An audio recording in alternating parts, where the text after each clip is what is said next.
السلام عليكم ورحمة الله تعالى وبركاته. اش خباركم؟ نتمنى تكونوا باحسن الاحوال. اليوم بغيت نشارك معكم خبز زبدة الفول السوداني او الكاوكاو. كيجيو لذاذ وناجحين 100%.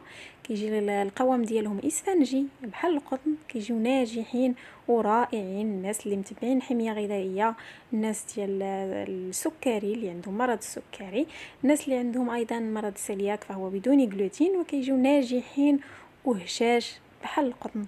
فبالنسبه لزبده الفول السوداني كاين اللي كيدير بها الخبز وكيجيهم الخبز فازك شي شويه من الداخل. انا شخصيا ما كيجينيش، ما عنديش داك المشكل، فبزاف الوصفات قدمت بها، حضرت بها الخبز ديال زبده الفول السوداني، ولكن كندير فيهم شي اضافات. اليوم تاني اختاريت انني ندير فيهم واحد الاضافه. فالخبز كيجي ناجح من الداخل، كيجي ناشف، فكيبان بحال الخبز يعني العادي. فتابعوا معايا المقادير وطريقه التحضير. وكنتمنى الا كنتو اول مره كتشاهدوا قناتي انكم تشتركوا فيها وتفعلوا الجرس باش توصلوا بكل ما هو جديد.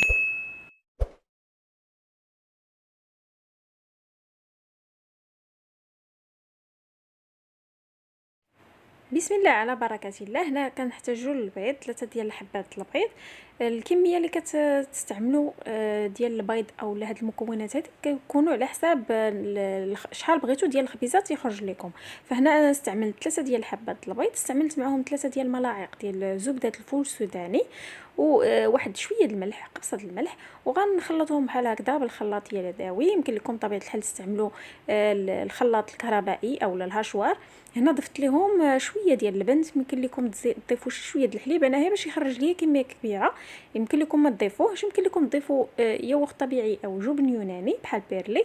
ومن بعد غنضيفوا المكون اللي كيخليه يجي ناشف من الداخل، وهو قشور السيليوم. ضفت هنايا 4 ديال المعالق باش نتحصل على واحد القوام متماسك. وغادي نخلط. من بعد ضفت معلقه صغيره ديال خميره الحلويات او بيكربونات الصودا، وزدت معهم قطرات ديال الخل وكنخلط.